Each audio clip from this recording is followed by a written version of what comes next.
There's been a lot on the table, and we've touched on a lot of them. One we haven't dealt with is unemployment benefits. It's a holiday season. What would you say to those Americans who ask, Washington spends money on so many things, wars and everything else. Why not us? Why not extend the unemployment benefits?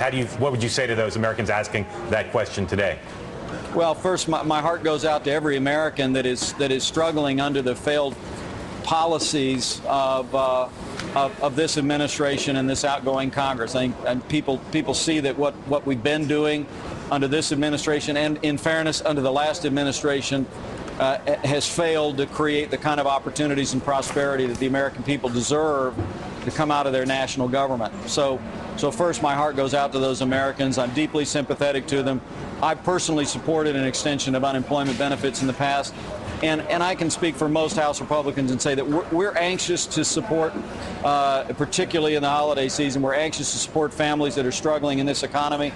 But for heaven's sakes, Mark, we got to pay for it. I mean, the American people sent a deafening message to Washington, D.C. that enough is enough. We've got to put our fiscal house in order. You people need to start making the hard choices. If the choice and as for we you... look at extending unemployment benefits, I'm more than willing to do it.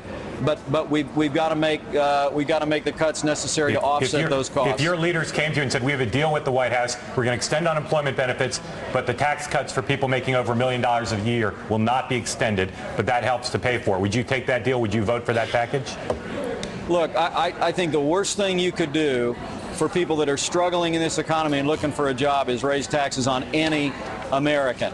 We don't want to help with one hand and take away with another. Would you rather extend the tax cuts for every American, including those making over $1 million, or have the unemployment benefits extended if that's the choice? Yeah, good. This isn't a corner, but I feel the pain. So I'm kind of, I'm good. Nice move. I played chess with my son the other day and I lost. So I'm not good at this chess thing.